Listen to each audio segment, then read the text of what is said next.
This is Join Us in France, episode 328. Bonjour, I'm Annie Sargent, and Join Us in France is the podcast where we look around France and leave no stone unturned. Today, I bring you a conversation with Jessica Osborne about her visit to France with her husband and baby. A lot of us can't wait to start traveling again. Maybe you think, yeah, you have a baby now, best wait until she grows up. Well, maybe you don't have to. Jessica and her family spent time around the French Alps, Lyon, Bonn, Annecy, and Chamonix. She found France to be baby-friendly and has great suggestions for you. If you like what we do here at Join Us in France, consider supporting us by going to patreon.com/join us and by visiting joinusinfrance.com/boutique to check out my cookbook, Join Us at the Table, and my Paris tours. Follow Addicted to France on Instagram to see the photos of Jessica and her adorable baby Noelle and her beagle too. I'll post them this week.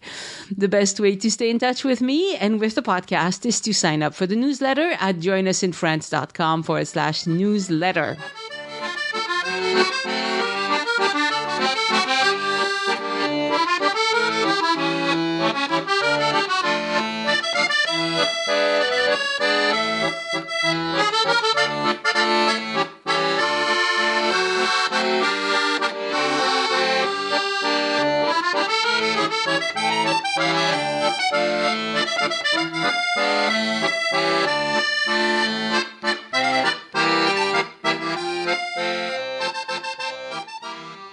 Bonjour, Jessica, and welcome to Join Us in France.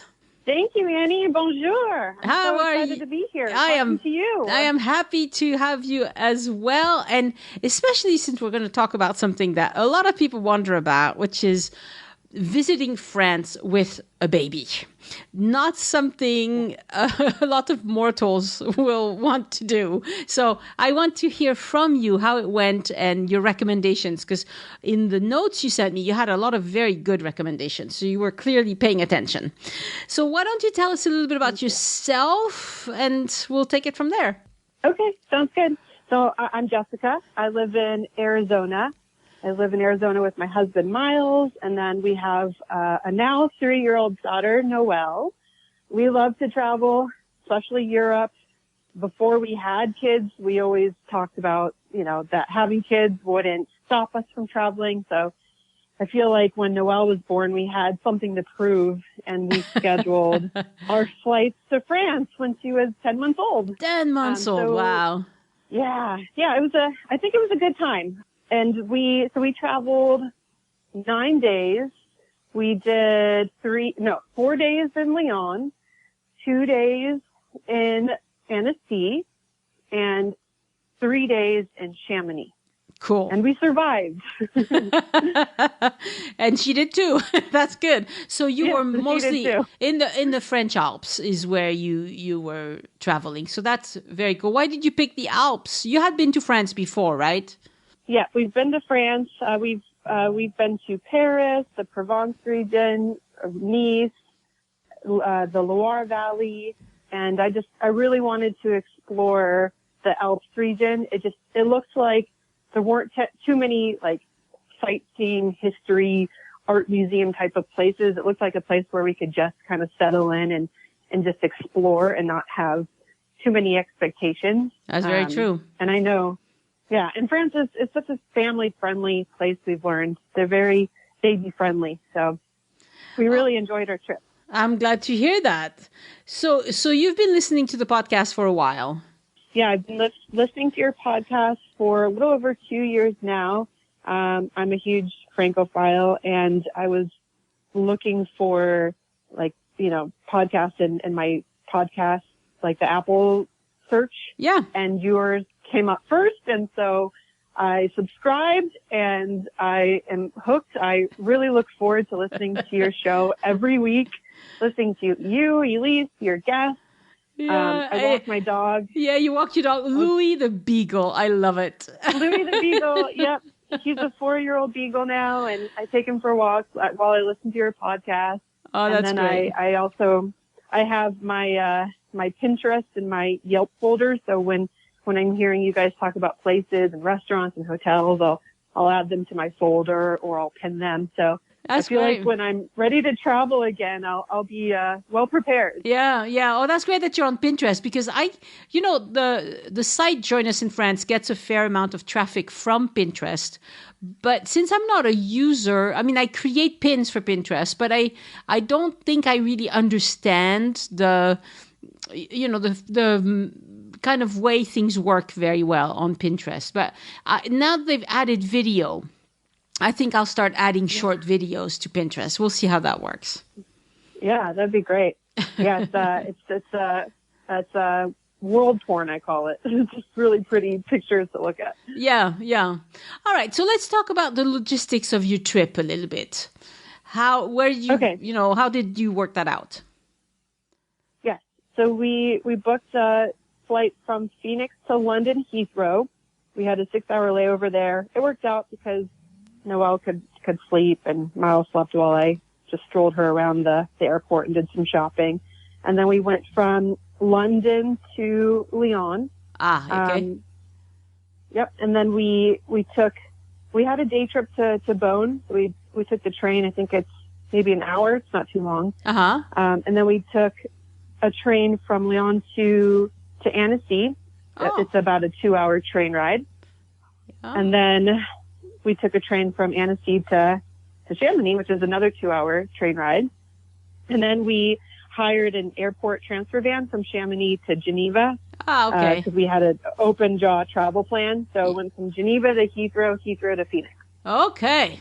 And how was the trip with the baby? I mean, you probably had to have a big diaper bag and things like that. Did it go okay? Do you have any recommendations for people that way? Absolutely. So we actually traveled without having to check any of our bags. So this is how we did it. We had two carry-on suitcases. We had one duffel bag for Noelle. We were able to tie that up around one of the suitcases with a bungee cord. And then Miles and I both had our backpacks, and we had a stroller. It's a special kind of stroller where the seat goes back so you can fit the car seat in the stroller and strap her in. And so I had my backpack, I strolled Noelle, and then Miles had his backpack, and he just rolled both of our carry-ons, with each side of his arms. Wow. Okay. So you did it pretty efficiently, it sounds like. Yeah, and we knew we could buy a lot of things in France, so we only bought enough diapers for just a couple of days, and only just a few days worth of formula. And then we went to the pharmacies in France and bought all the stuff we needed as we went along. So we didn't have to have too many bulky things. So Noelle didn't think it was just weird to have this different formula? She took to the French formula, okay? I was concerned about that, but of course you would be. She likes the French formula more than what we had. So it really worked out. That's good. That's very good. And the diapers, were they similar to what you're used to? I don't remember any difference between American and French diapers, but I thought the diapers we had in France were thinner, but they seemed to absorb the same amount as the ones we had in America. Yeah. So that was really the only difference. Yeah. Yeah, because I did my first trip to France from Utah with my daughter when she was 11 months old. So it's very similar. But of course, I was just going home to visit my parents. But it had to be all hush-hush because it was a surprise for my mom. So there were a lot of things that, she wasn't prepared for my visit. I just showed up on her doorstep and just about gave her a heart attack. So that's amazing. Good. Was that the first time your mom saw your daughter? Yeah, that was our first time seeing her. Yeah. So it was that's so special. Good memories, but it's got challenges traveling with a young baby like that. It's it went well for us, thankfully. It was but I can see how people worry about stuff like diapers and formula and things like that. Right. I was worried about because in France the public bathrooms don't really have. I don't think any had a changing table actually. Yeah. So we brought puppy pads. Yes. Like for puppies who are potty training. That's we brought a couple of those. Yeah. So we would like just on the airport floor if we had to change her diaper. Because as you know, babies need a lot of diaper changes. So yes, of course. We were just, it was nice and cushy and clean. Yeah. And you can buy we used it. puppy pads at any grocery store in France. Just go to the aisle that has the dog and cat type things, and they almost always have pads. They're big, flat, pads. Oh, nice. That's good to know. And they're inexpensive.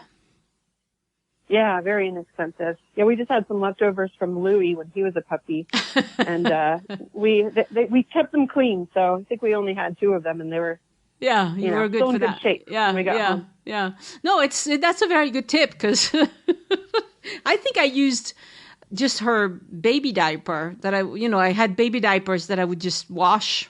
And you do have to plan that because very, very few French bathrooms are large enough to have a changing table the way you're used to in America. That doesn't mean that French parents don't change their babies, but sometimes there's a family bathroom in the bigger, like in airports and in big shopping center and things like that.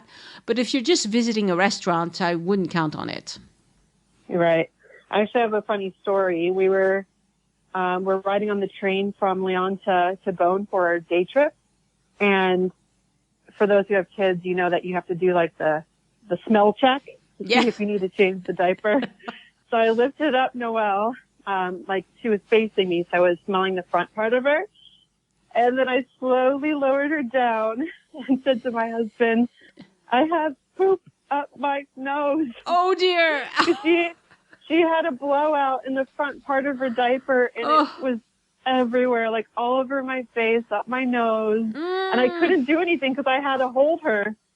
So Miles likes to tell that story to all of her friends. Yes. Well, we used the puppy pad, to put her down and clean up the mess. And luckily, no one was in our train car, so that's good. We cleaned up the crime scene discreetly. Yeah, those are the joys of traveling with a baby. It will happen, and it will happen whether you're in a car or walking or anything. Babies don't ask for permission. These things happen. Yeah, exactly. We have a lot of those stories. We're at one of like Paul Bocuse's restaurants, not his famous fancy one, but one of his restaurants in Lyon, and we realized that no one brought a diaper, and of course, she went number 2, so Miles had to run to the hotel. No, I think he actually had to run to a pharmacy just to get a whole, bag. a whole bag of diapers. Yeah. And you can also buy diapers in France at the grocery store. They have them at the pharmacies and at the grocery store. You'll typically pay more at the pharmacy, but they might be better quality. I don't remember. It's been too long. Like, it's been decades since I've had to deal with the diapers. But you can find them in both places. And even a pretty small grocery store would have diapers for you and formula and things like that. That's normal. Yeah. They stock that. That's good to know. Yeah. All right. So what did you think about traveling in the train with a baby? Were there any difficulties? No, I loved it. I prefer the train systems in Europe versus like hiring a car or, flying from point A to point B. I just think there's more leg room. You can move around. You don't have to worry about directions, the liability from the car that you're renting. True. Understanding the driving laws in a different country. And I loved how, the train stations basically drop you off like in the heart of the city. So it was just easy to, our stroller folded up rather small. It could fit in the above compartments of the train. And everyone was very like friendly, and they would let us get on and off first. So That's everyone nice. was very accommodating about it. Yeah. Most French people are good. When you have a baby, they usually help you out or let you go first or whatever. That's a normal part of life in France. I hope that by now most people have integrated that. Yeah. I want to Absolutely. mention one thing before I forget. I had this question come up in the Facebook group for the podcast a few times, and people are wondering sometimes about buying an umbrella stroller when they get to France instead of bringing their own. And I just want to mention that umbrella strollers are not as easy to find in France as they are in the US, and they're definitely not near as cheap. So you probably won't find anything that's under 100 euros. And for 100 euros, it's not going to be that great anyway. So I would, if you want a stroller, bring a stroller or bring a baby carrier, I think, if your baby is used to that. That would be my idea. But go ahead. Tell us what you think. Yeah, I agree. Well, a couple things. Having the stroller through the airport was necessary. To be hands-free if we needed to. And there's, the compartment under the stroller where you can store things. So that's helpful. In fact, we did bring a baby carrier, and that's cloth, so we could easily store it under the stroller. And we could use that for the cobblestone areas. Yes. Like the old areas in France. Which we have a lot of. Right. That poor baby, you would shake their brains. Yes. And because of the cobbled streets, like, when we had the stroller and had to go on cobbled streets, the stroller we had was, I think it was called like a mountain buggy. So it had really good wheels to go over cobbles. And I would definitely prefer bringing a stroller that you're comfortable using, easy to fold. The umbrella strollers, I think they're a little too short, so they're just not comfortable for, like, especially if you're tall and you have to kind of bend down to stroll your like, kind of cheap umbrella stroller. Yeah. And did the airline give you any trouble with, taking your stroller from A to B? They just checked it at the gate for you, right? Yeah, exactly. Yeah, no problems. Except now that I think about it, we did, because it was a small plane from Heathrow to Lyon, we had to check the stroller. Mm. And when we got it back, it was a little broken, but it was fine. Yeah, it was fine. It still worked. I think there was just like maybe the umbrella part of it, or the canopy part was a little janky after that. Yeah, putting anything in the big compartment under the airplane is like, you never know what's going to happen with your suitcases or whatever. Yeah. I read recently somebody who said, I have this dream of buying a fabulous set of luggage to travel the world with. I'm like, have you seen what happens to suitcases? If you had actually traveled the world, you wouldn't want to spend a lot of money on suitcases. I mean, good enough that they're solid and, but like... Right, but not like a Louis Vuitton or something that...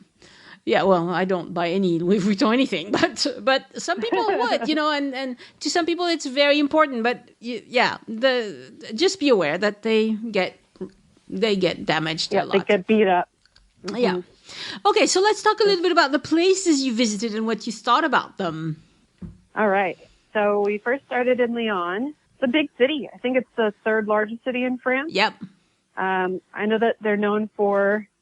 They're the birthplace of film. That's right. I know that there's a silk trade that started there. They call it the epicenter of gastronomy. And there's even Roman ruins. Yes. There's a whole amphitheater that's been there since 15 BC. Lots of World War II history. Lots of revolution, lots of history during the French Revolution as well. So if you're a history buff, Lyon is a fabulous place to visit. You will never run out of things to learn about as far as French history is concerned. Nice. Interesting, yeah. Yeah, and I know it also borders am I saying, is it the Saône and then the Rhone rivers? Yes, la Saône and le Rhône, yes. Yeah, the rivers, so yeah. It's pretty. And from the cathedral, you can see... all of the, no, not the cathedral. From the basilica, you can see the two rivers. Because Lyon has a gorgeous basilica on top of the hill and the cathedral down below. And they're both very nice. Yes. Yeah, they're beautiful. We took it was a little like little gondola that took you up to, is it Ouvray Hill?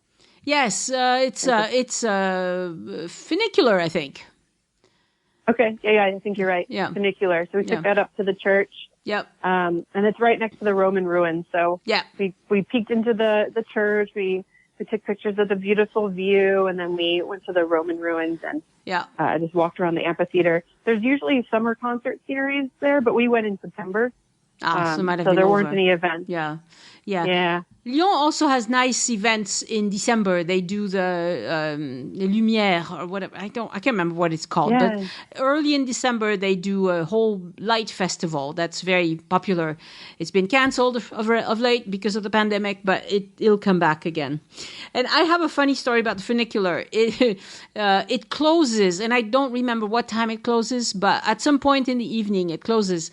And when we were there, we were visiting with the guide dog I raised, Igor, and his owner, so the blind person, and they have a lovely kind of in relief map of Lyon near the basilica on top, and it was fabulous because it's all like the city is all in relief. You can feel it with your fingers, and everything is written in Braille. So you had sighted people, for once, asking the blind guy to tell them what the writing was. And he was really happy to tell. Anyway, we stayed up there so long that by the time we wanted to come back down again, the funicular wasn't running anymore, but it was dark. And we didn't have flashlights. We just had our cell phones, and they were running low on battery. Well, what do you know? The guide dog took us all down. All we had to do is, so I would light. Of course, the blind person couldn't care less that it was dark going down that hill and the steps. He's used to that. But we were I was pretty nervous. So I turned on my flashlight on the phone and lit the way a little bit for the dog, because dogs don't have great eyesight when it's dark. But he could see enough, and he guided him down the hill just fine, and we just followed. We just followed the dog. So don't stay up there too late.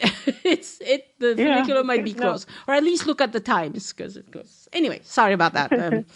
Distraction. That's a funny story. So what else did you like about Lyon? Let's see. Well, I loved all the food, all the markets. They have a morning market on the probably both sides of the river, but I would walk to the stone side, and there'd be chicken and all kinds of vegetables, and fruit and bread, and that was fun. They'd bring back breakfast to the hotel every morning. Yeah, so it was a normal French market. Yeah, exactly. That's good. And they could deal with my horrible French. I think they understood what I was asking for. At a market, you could just point. Just point. I want that. I loved the park. What's it called?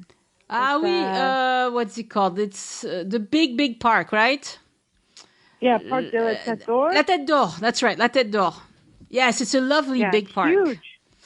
Yes. Yeah, it's 105 hectares, and I translated 260 acres. Yeah. There's so much there. There's lakes that you can go on the lakes, like on a boat. You can fish. There's a zoo. Yeah. There are carousels, like really beautiful historic carousels. Yeah. Rose gardens. Just a lot of land. Yeah, with kids, it's perfect to chill. Yeah, it was perfect. We went to a market on our way there, so we just laid in the grass. It was nap time for everyone, maybe more for us than it was for Noelle. And we had our little cakes that we bought from the market, and just let her just roam around and explore. That's cool. Okay, so this is another funny story. At this park, La Tête d'Or is why they decided to put, what do you call them? License plates on cars. Because up until then, the car industry was very small, okay, when they this is a long time ago. And the cars did not have any sort of identification. So at La Tête d'Or, there were several accidents where a reckless driver hit pedestrians and ran off and got away with it because they didn't know which car it was. And that's because of that, the city of Lyon decided to make it mandatory to have a clearly identifiable number on each car. And that was the start of license plates. Wow, it's interesting. I had no idea. Happened right there. I wonder if they have these gigantic, like, iron ornate gates in front of I think there's 7 entrances. So maybe that's why they put up those gates. So it's possible. There won't be any accidents in the park. It's possible, but that's where the license plate identification thing started for France. Anyway, I don't know if it was the first anywhere in the world. Probably not. I don't know, but for France, I know it was the first place. Interesting. Yeah. Nice. Yeah, from the park we walked along the road. There's this walking path and biking path, and it was a beautiful day. We walked all day that day, and we stopped at this. There's also these barges or these boats that are now restaurants. Yeah. So we had a little happy hour at this one barge. What was it called? Vol Patrol, and they were known for. They had like 5 pages of different Belgian beers. So we just chilled and enjoyed a little happy hour. That's good. Yeah, and like you mentioned in your notes, at the park, they also have bike rentals and all sorts of things like that. Yeah, I recommend. And so something we learned while we were on our trip is that Noelle was too young to be in one of those bike carriers, those bike trailers. Yeah. Yeah. I think she had to be a year, so she was just 2 months away. But there's an age limit. I didn't realize there was an age for that. Yeah, we learned that too. We're a little disappointed, but So you can rent one. On. Because you can rent, yeah, and I would recommend it. It's a beautiful, fun thing to do with a kid.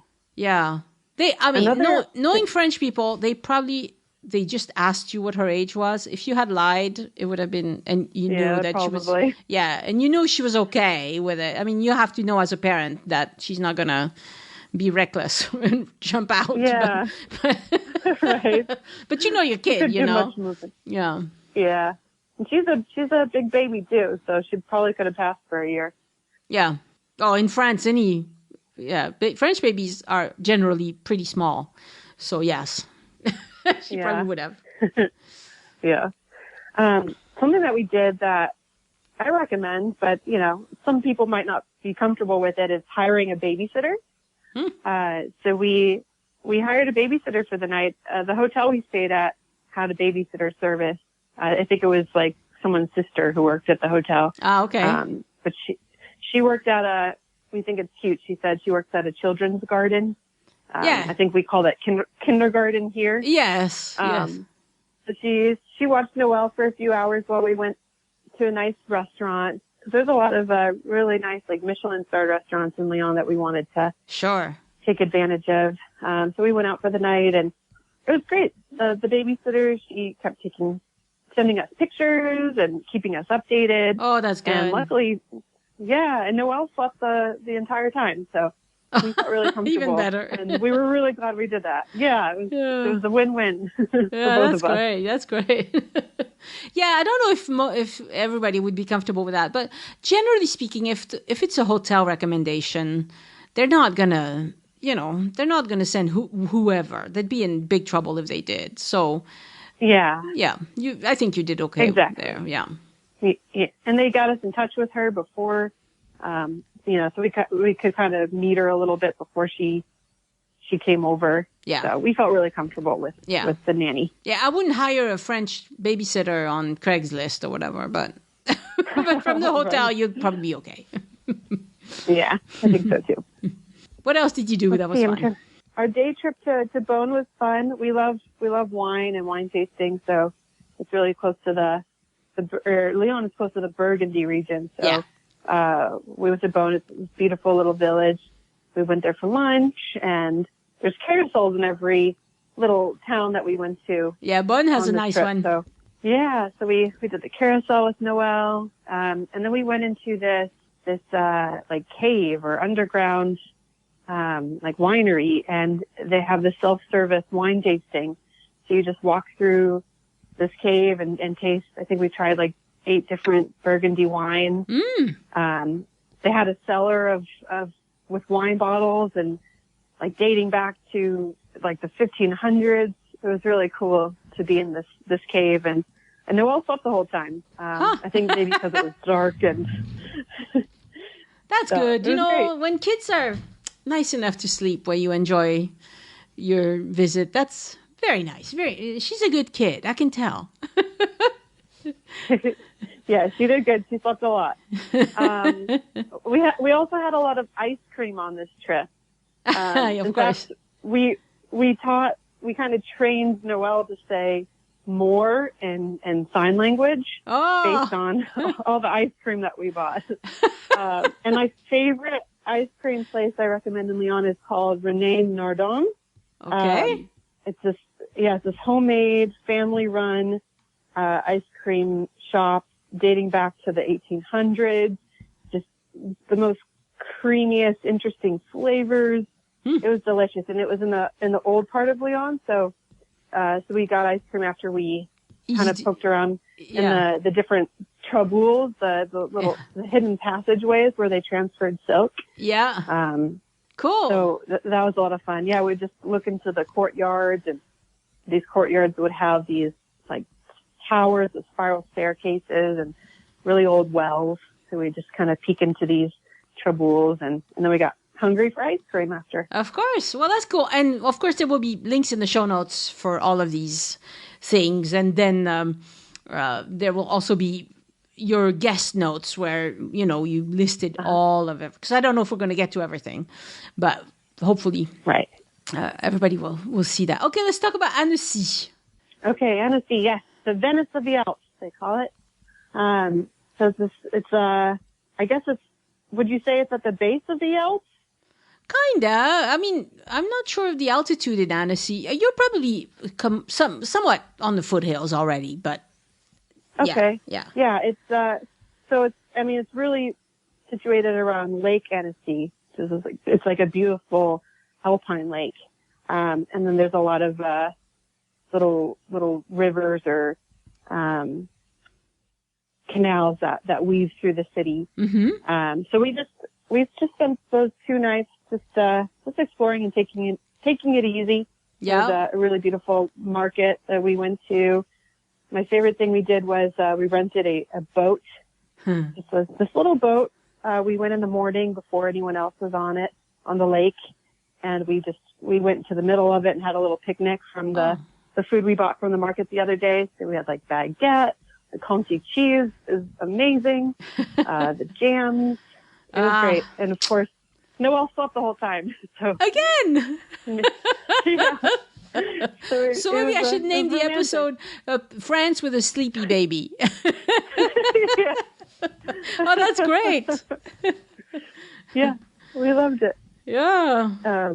Yeah, so that's great that you brought your picnic. You know, you bring your picnic, and most places in France, like you're going to be, if you don't bring your picnic, you're going to get hungry because if you're obviously in the middle of the lake, there's nowhere to eat. But even around the lake with the boat, you dock here and there might not be any place for you to eat. So yeah, that was great to take your picnic. Yeah, and as you know, in France, there's only set times for like lunch, and then they close, and then they open again for dinner. So, yeah. So it's nice to have some extra food to nosh on. Yeah. Especially when you're with a kid, it's very important. Exactly. And surprisingly enough, Miles went paragliding Ooh. when we were in Annecy. So, yeah, they took him to like one of the top of the Alps, I guess, or one of the foothills, and he jumped off. Wow. And brave man. And survived. Good. Yeah. Yeah. So he had his thrilling adventure. Yeah.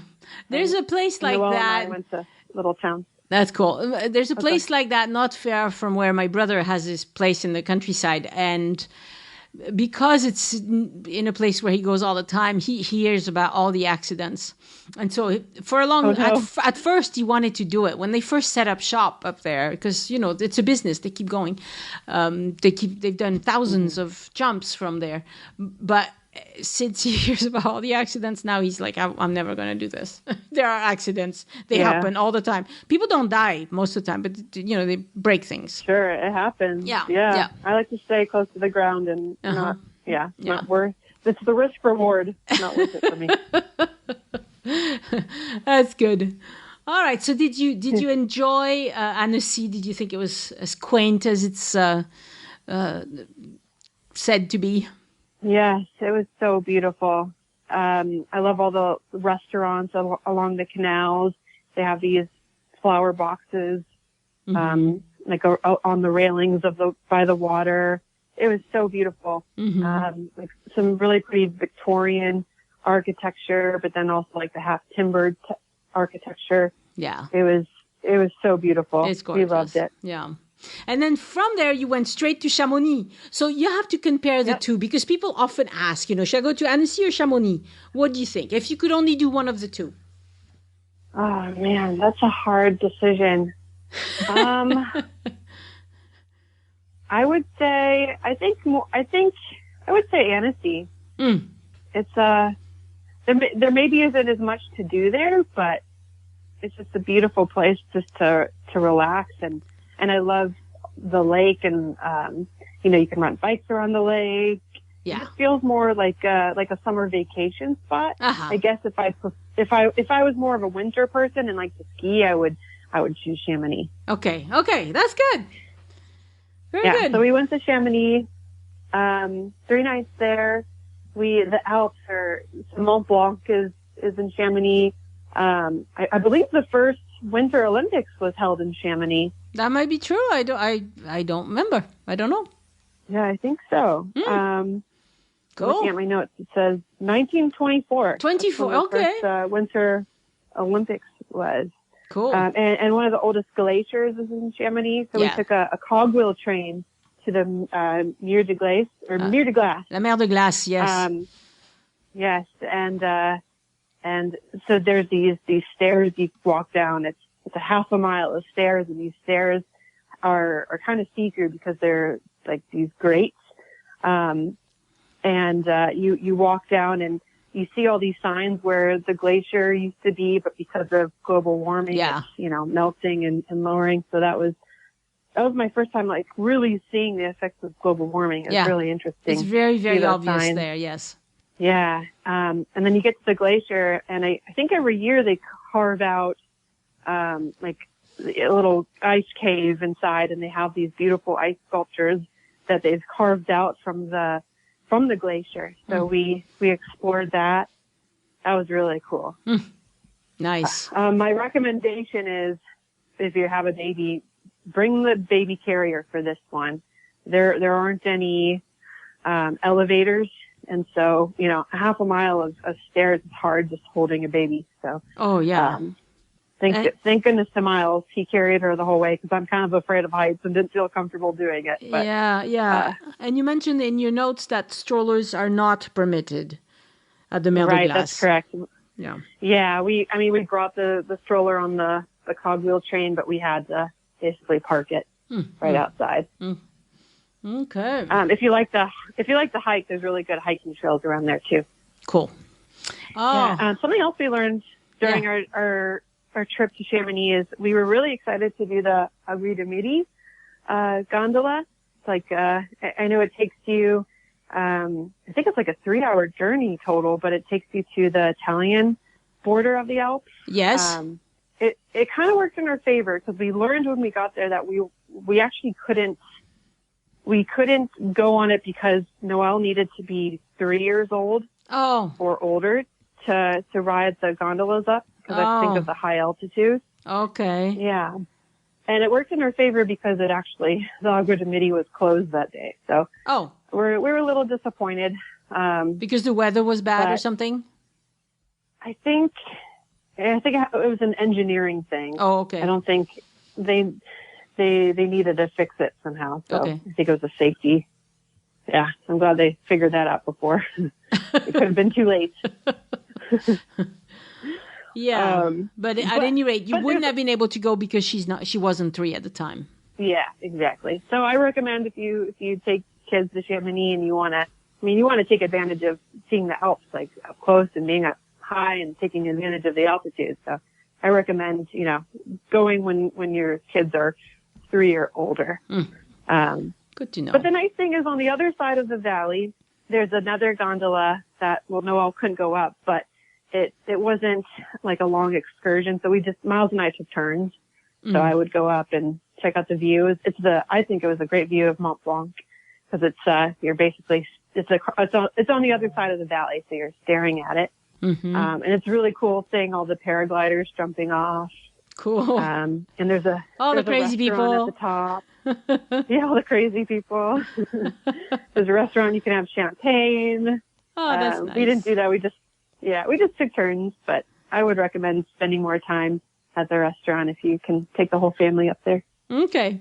All right, let's get to your favorite moments because these sound good. You already mentioned that Noelle learned how to say more because of the ice cream. That's pretty great. More in sign language. I don't know how you say more in sign language. It might be similar. Yeah, in French sign language, I mean. You take your hands and you kind of pretend like you're doing like a puppet with your hands, like talking with your hands. Yeah. So you kind of pinch your hands together. Yeah. Both of them, and then you pinch your or you tap your fingers together. To say that means more. More. I don't know if I described that well, but no, I can totally see it.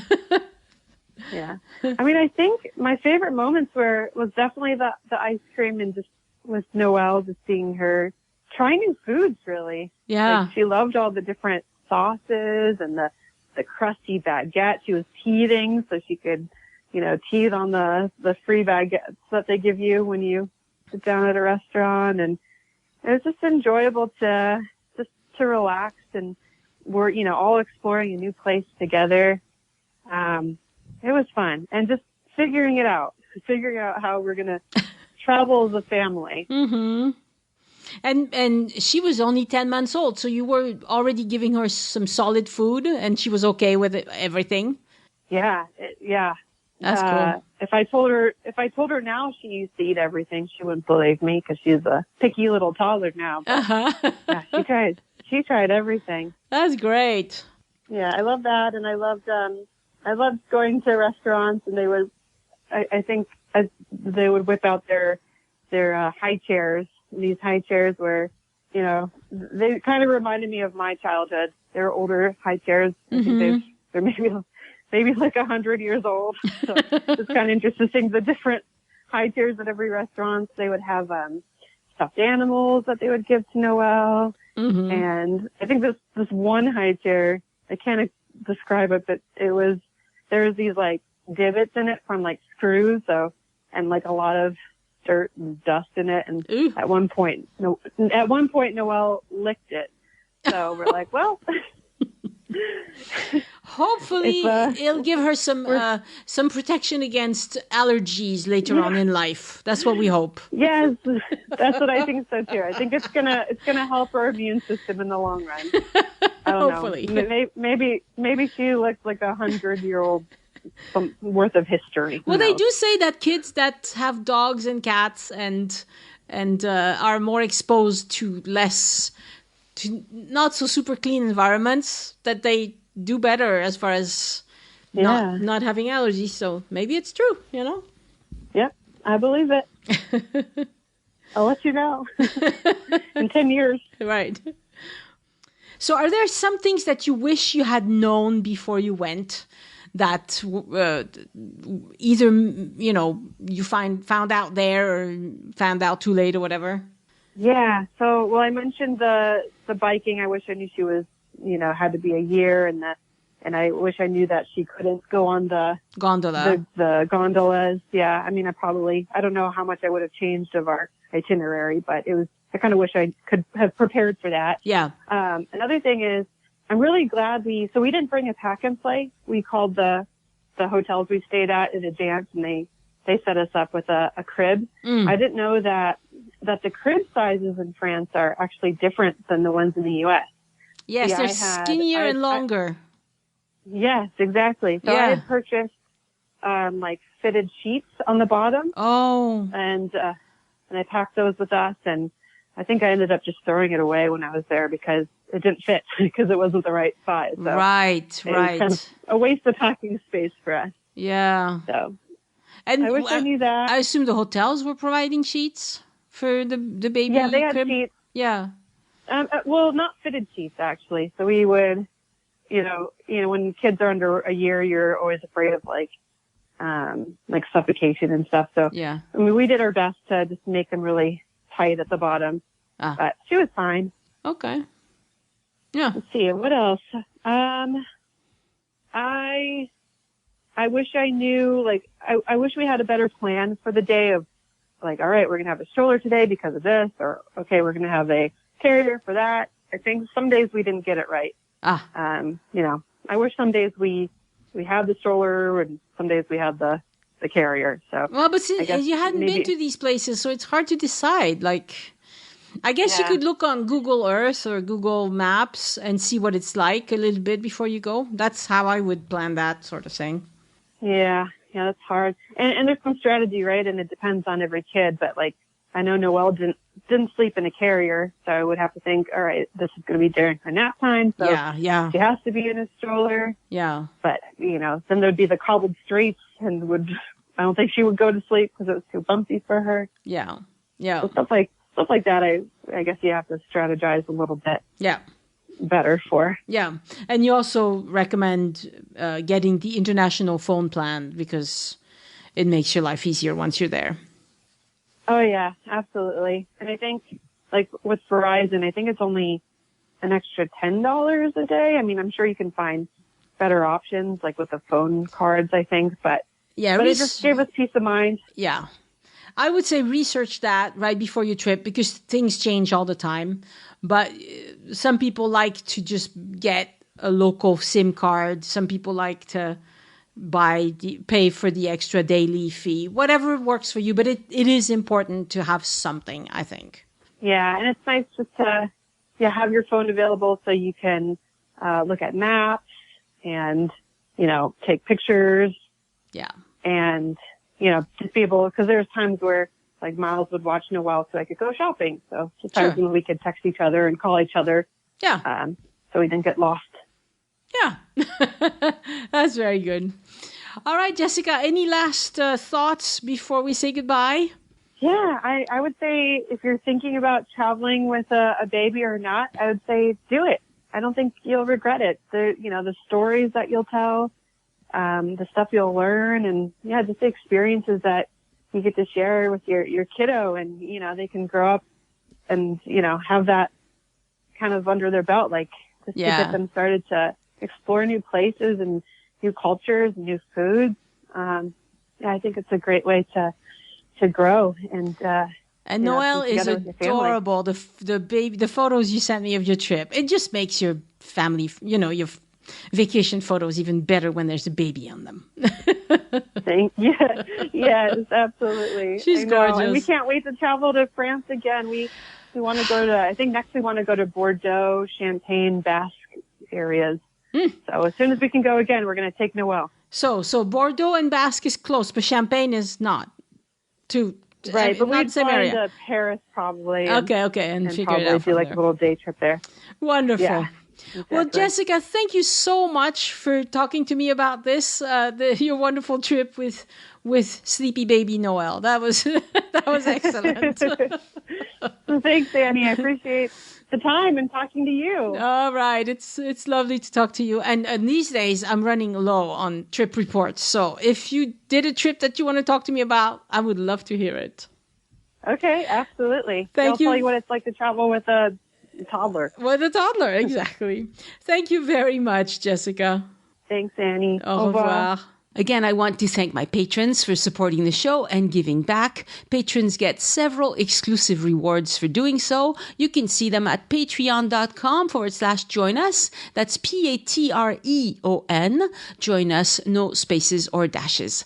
Thank you all for supporting the show. Some of you for many years now. You are wonderful. And a shout out this week to new patrons John Craig, Joanne Pelton, and Michelle Wells. Thank you so much for becoming patrons and making this podcast possible. And thank you Paula Keeley, Dawn Davis, and Ted Munn for editing your pledges up. Much appreciated. This week I published an episode of the French History Brief about a surprising French woman who was totally fearless. Her name was Alexandra David Nel. In my opinion, she was an incredible trailblazer, and I cannot fathom why her story isn't better known. French tip of the week, il est aux petits oignons. Have you ever heard that expression? Être aux petits oignons, or être traité aux petits oignons. The literal translation is completely nonsensical. To be treated like you're a small onion or a pearl onion. Say what? Okay, let me give you an example. Lorsque je suis en vacances, j'aime être aux petits oignons. Lorsque je suis en vacances, j'aime être traité aux petits oignons. Can you guess what it means? I'll just tell you. It means to give someone the royal treatment, to pamper someone, to wait on someone hand and foot. So, petits oignons goes to hand and foot. Why? I don't know. I guess it's because pearl onions are delicate and need pampering, maybe? That's really strange because onions grow wild in my garden in the south of France, and I'm always pulling them from strange places where I don't want them to grow. But at any rate, if someone is aux petits oignons, it means that they are waiting on you hand and foot. And hand and foot doesn't make sense either. So remember, être aux petits oignons. This week in French news, there's been a big push to increase the rate of vaccination in France.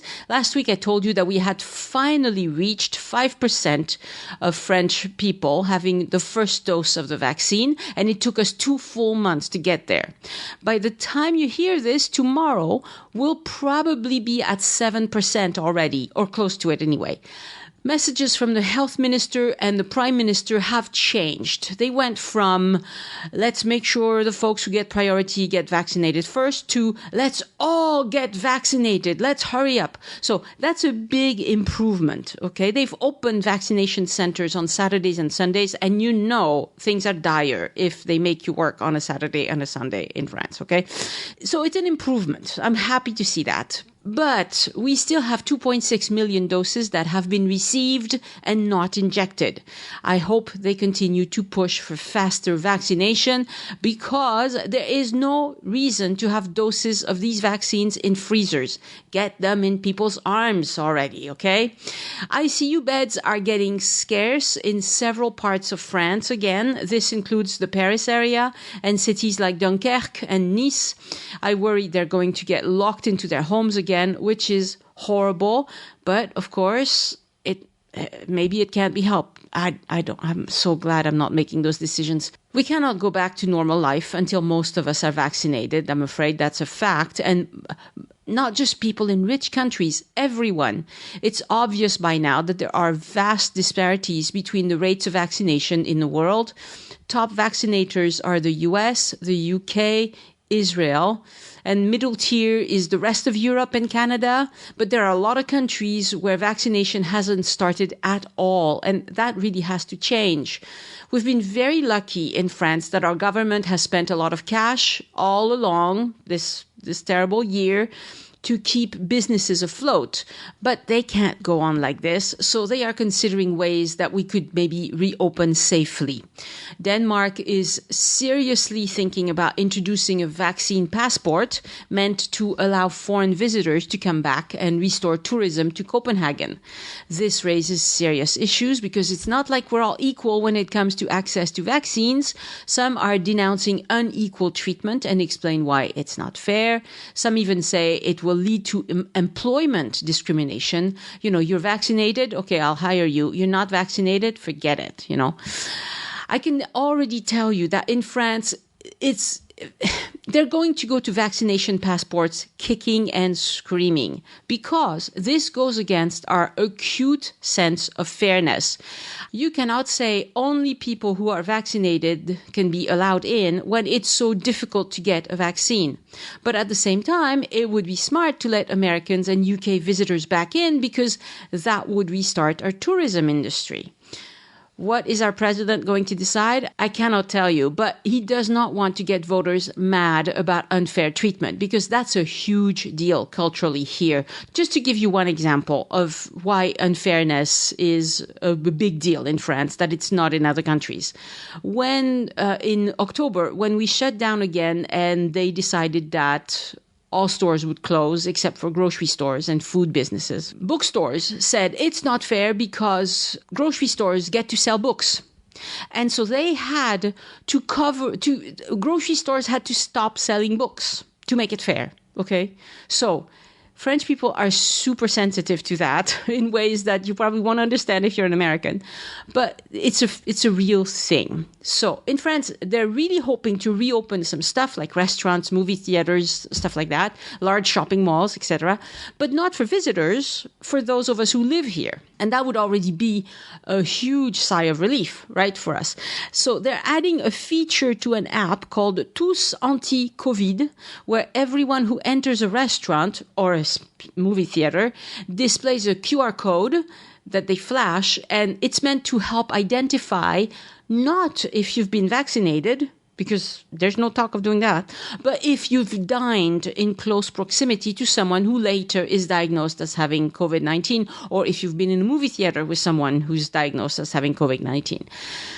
It's still the logic of tracking and isolating, but it hasn't worked great in the past, so I don't know why they think it might work in the future.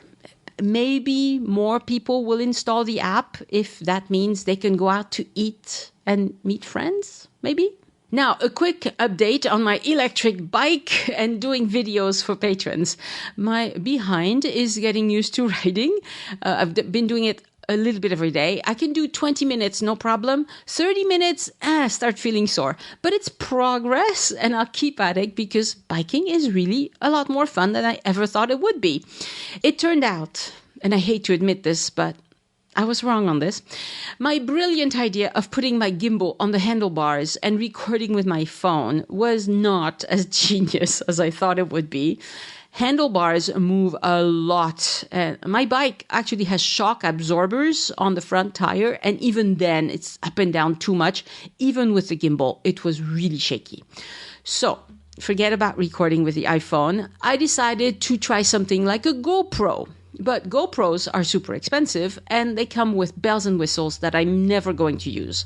So I went with a little DJI Osmo action camera instead. It's a little cheaper and doesn't do the sort of fisheye thing you get with a GoPro. This Osmo camera does 4K video and has a feature called Rocksteady that stabilizes the image really well, even without a gimbal. The images are bright without being overly saturated, and even the photos are decent, but I'll use it for video mostly. At first, I tried it with the camera mounted on my bike helmet. That was great, but as soon as I turned my head, for the person watching the video, it feels like you're on a roller coaster. It feels like, woo, you know? And I really can't ride with my head locked straight ahead all the time. That would be unnatural and dangerous. So I tried it with the camera strapped to my chest, and that's a lot better. It might be the right solution for me, but I'll keep testing things and we'll start sharing videos with my patrons by the end of March. Today is Saturday, March 13th, 2021, and we're supposed to be moving our daughter's stuff home. But they've announced a big demonstration in Toulouse, and since she's right in the center of the city, I'm not sure if we'll be able to drive on her street. And when you're moving a bed and, and a desk and all that, that would be good. So, you know, they often close streets off during demonstrations, so wait and see. I'll let you know next week. And I'll end on a great note. Elise has had her first dose of the Pfizer vaccine, so we'll soon resume recording in person, which makes us both very happy, and we will sound a lot better for the podcast too. Show notes for this episode are on joinusinfrance.com/328, the number 328, where you can see a recap of what we've discussed as well as links to relevant resources. And if you enjoy the show, introduce a friend to the podcast and show them how to listen. We're on all podcast apps, Apple Podcast, Spotify, Amazon Music, Audible, Pandora, and you can ask your smart speaker to play Join Us in France. And of course, you can also listen on joinusinfrance.com. Next week on the podcast, an episode with Elise about Bastides. What are they and why are there so many of them in the southwest of France? We'll use Castelnau de Montmiral as an example of a Bastide village to explain what happened with all of these types of villages that are on a similar pattern. They all look very similar. Send questions or feedback to Annie@joinusinfrance.com. Thank you for listening, and I hope you join me next time so we can look around France together. Au revoir. The Join Us in France travel podcast is written, hosted, and produced by Annie Sargent and copyright 2021 by Addicted to France. It is released under a Creative Commons Attribution, Non-Commercial, No Derivatives license.